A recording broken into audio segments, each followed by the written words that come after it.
Soul Mirror where raw meets radiant. I am your host, Shreya, and tonight we sit with Nikki Allen, writer, spiritualist, and sacred truth teller. Her debut novel, Loved You, Hated You, is more than a breakup story. It's a map back to self. Through heartbreak, shadow work, and a bit of soul soaked humor, Nikki cracked herself open and turned pain into a poetry. Let's dive into how art heals and how truth liberates. So, welcome, Nikki. I'm honored to have you on my show. Thank you so much for having me, Shreya. And, Nikki, your novel is titled Loved You, Hated You, a sentiment so many know but rarely speak. So, what inspired you to turn your heartbreak into a creative force? Yes, so this story is about one relationship that uh was really rooted in a lot of domestic violence. And I remember telling a friend of mine every time something would happen, I would go to her and tell her about it. She'd give me all this great advice that, of course, I didn't listen to. I just wanted to vent, I guess, and get her on my side. But one day we were talking and I said to her, what was going on. And she was like, you know what? I don't want to hear this anymore until you're ready to leave. You're going to keep going through this. And so I realized, first of all, I need to love me more than I loved him. And so I wrote a song actually that was on my first album called Loved You, Hated You. But the next part of that lyric is loved you, hated you, but now I'm releasing you.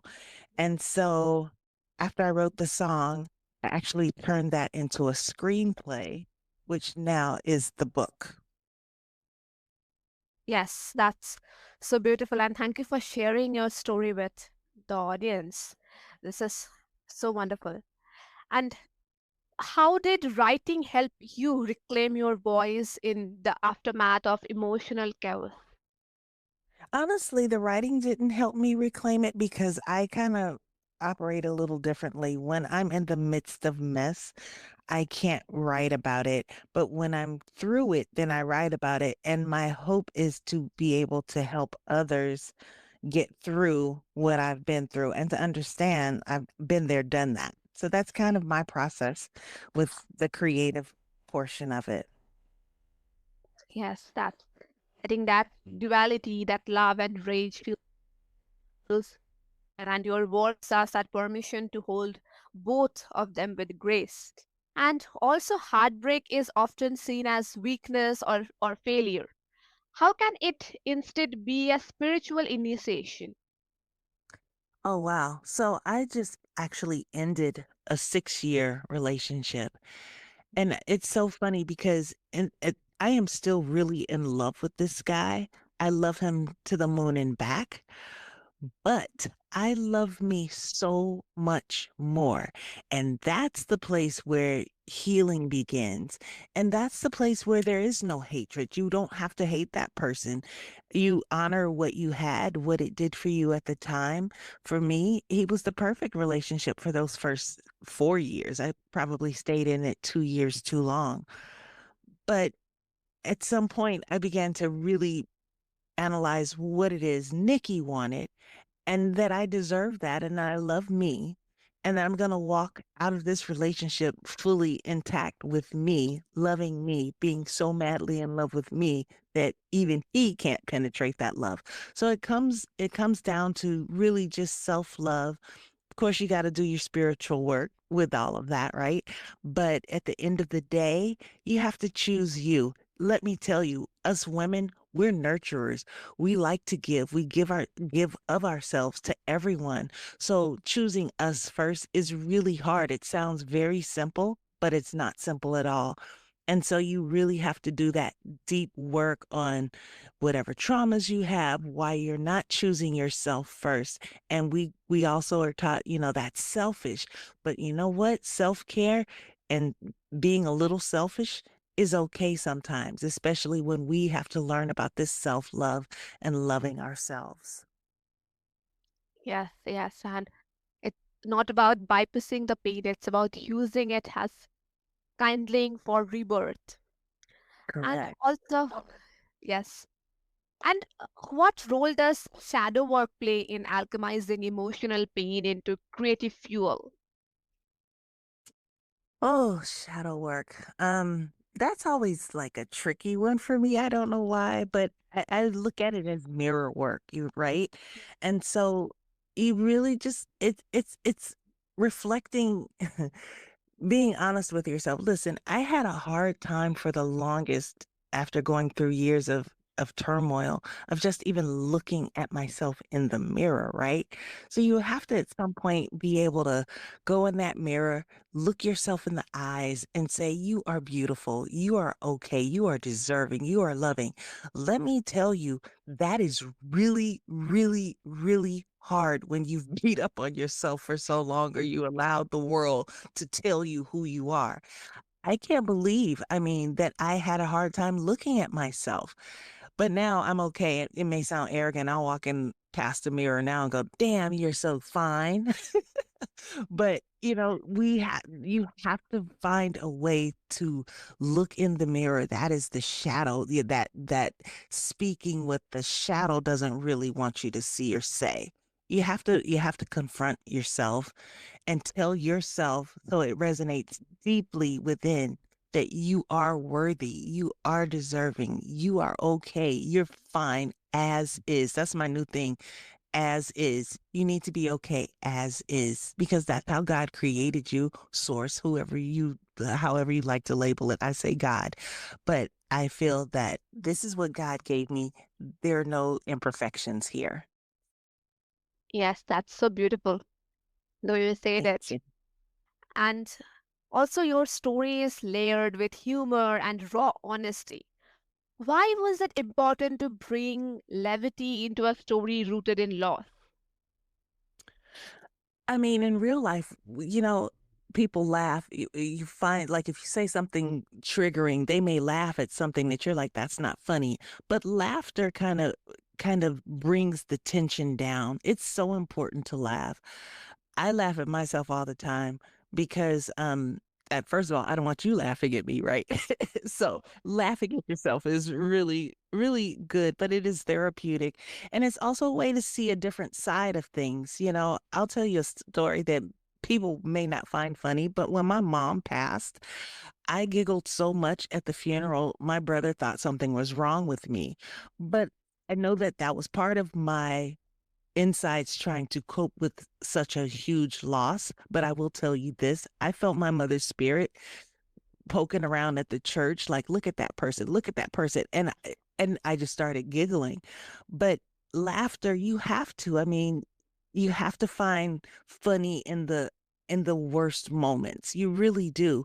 That's one way to survive. It's part of our survival mechanisms to get through some of the hardest things in life.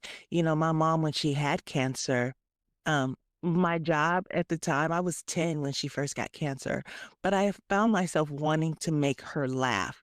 That was all I wanted to do, was just be the house jester and make her laugh at all times because laughter made her feel better. And of course, seeing her feeling better made me feel better.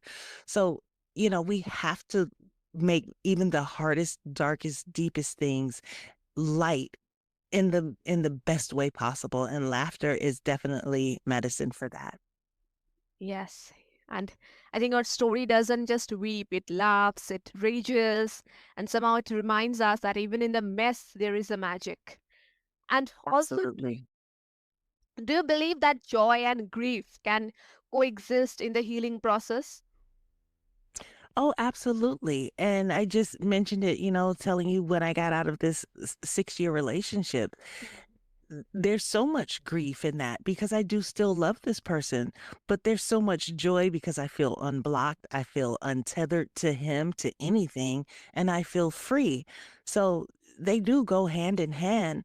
Um, you just have to, what side do you want to stand on? Do you want to stand on the grieving side or do you want to stand on the joy side? And we have to make that decision, but they can coexist together and you can survive it with a happy heart. Yes. And I think that's so sacred to laugh through tear moment. And I think it's a proof that we are surviving, maybe even thriving sometimes. And Absolutely. also in a world that quick to shame emotional expression, how do how do you stay true to your truth without censoring it for others' comfort? That's something that has taken years to do because we live in a world where we're always trying to please the other person. And that again goes back to self. We're taught not to be selfish, but you have to establish boundaries for yourself and and make sure that you honor what's true to you, even if it makes the world cringe.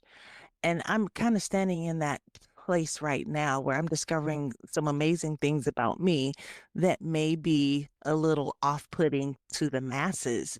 But you know what? It works for me. This is what God gave me. He made us all unique. So I'm going to walk in that no matter what you think or the other person thinks, it's my truth. But the key is trying to stand in your truth and be comfortable standing in your truth. You know, People don't like to do that. People feel it's always more comfortable to go with the flow. But stand in your truth, stand out. God made us each unique individuals, right? Separate. We don't have to conform to what everyone wants us to be. But that's mastery within itself to say, "Hey, I want to stand out from the crowd, not walk with the crowd." That's something that, you know, one should put in their toolkit, like, "I need to learn how to do this." Yes, I think your unapologetic honesty reminds us that we don't need to shrink for everyone's peace. We can just be us. And Correct. what advice would you give to someone scared of telling their real story?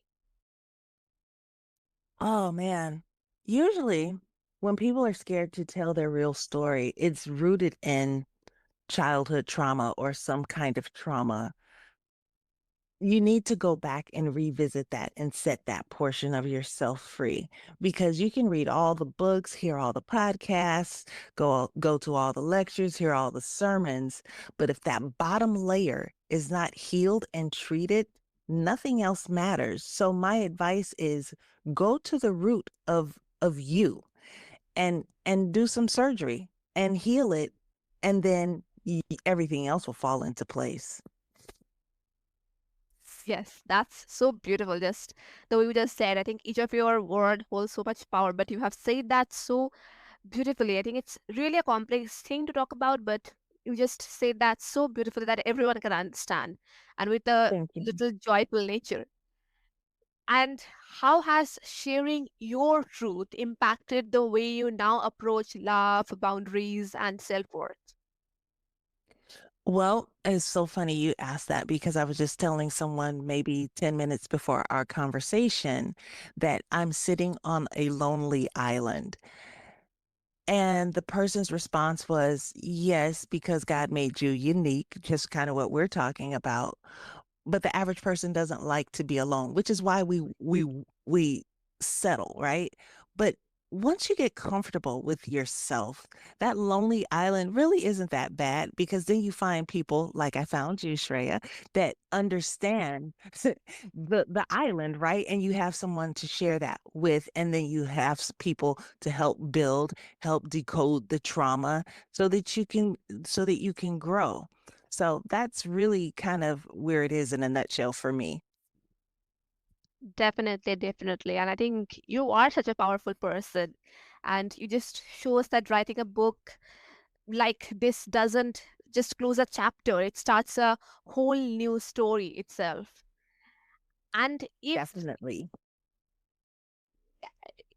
if you like if your younger self could read your book today, what do you think she would feel? If my younger self read this book, ironically, it's a beautiful love story at the end. And I think the younger self wouldn't really, if I'm honest, have the capacity to understand the trauma behind it, because we're so, as young people, we're taught to look for the happily ever after. So I think my young self would be attracted to the happily ever after. But I would say that the hard parts, the trauma parts, the abusive parts would plant a seed so that, hey, when the older Nikki grew up and saw that coming, I go, hey, I remember that in that book. This is not okay. So if someone younger is reading it, I hope it plants a seed as to what not to allow, you know? But that's what younger Nikki would gravitate towards, is the love story. That's so beautiful. And that image that your past self reading her future healing, it's like a full circle Mhm. and so empowering itself. And what creative or spiritual practices maybe help you to transform that fire into something healing? Wow. So I grew up Catholic, and then we went into a whole different denomination. And then 6 years ago, when I actually started this journey, I was sitting on my balcony because, things just weren't aligning the way I believed that they should have. And I asked God, what's going on? And when I tell you, the world got silent. It was so silent, it was scary. Like, no birds, no nothing was happening. And I knew at that moment, I felt God saying, I just need you to believe and have a relationship with me. Forget the religions, and I'm not dogging anybody's religion, because religion is foundation. So we all need that. But relationship with God for me was key. And so I set out on this relationship, and I just allow God to move through me and show me and lead me and guide me. And I have a surprise coming up pretty soon. I'm working on a whole summit that will try to bridge us all together. You'll hear about it soon. But that is just, I believe, the spiritual part is just, I say this to everybody. It doesn't matter what religion you are, what you practice. Nobody has the whole formula. I think we each have a piece of it. So we should all come to the table together, put our beliefs down, and we'll have something. We still won't have the whole thing, because God is too vast. This world is too vast, right? But we'll have a better knowing. And look, we can come together and get to know each other better and have a more peaceful world. That's my goal. But that is kind of my spiritual way. It's my own practice, if you will. That's a beautiful practice that you have just shared, and thank you for sharing this with our audience. And also, like, I have a little different question, that there is a difference between like writing from the wound and writing from the scar. Where do you Mhm. think loved you and hated you lives, like writing from the wound and writing from the scar, and why? You know, great question. When I wrote the song Loved You, Hated You, I was writing from the wound because it was still fairly fresh. I was still kind of angry. I still actually went back to that guy for years afterwards, right? But when I started writing the screenplay, which is very loosely based on the actual relationship, I was writing from a scar, because the characters Gabby and Goff are not me and that guy I was with, but the pain and the trauma are the same. So I was just writing from the scar at that point. Yes, that's so beautiful, and thank you for answering my question. And this is a Yeah, beautiful conversation with you, because I think you are a very beautiful and wonderful person. And if after thank this you. conversation, my listeners want to connect with you, then what's the best way? They can connect with me through my website, which is official Nikki Allen, NIKKIALLEN.com. So officialnikkiallen.com. Yes, And I there will. they can learn more about me. And there's a contact page on there as well. Yes, yes. And I will make sure to attach all the details and links below so that the listeners can find them easily and get in touch with you and listen more from you, because Nikki, you are such a powerful and such a brave person. And Thank thank you you. for showing us that heartbreak doesn't have to break us, it can build the truest version of who we are. Absolutely. Yes, and to all my listeners who are listening this, if you are holding pain in one hand and potential in other, know this. Your story deserves to be told. May you write it, speak it, and live it in with full color. So keep healing, keep creating. Until next time, stay soulful.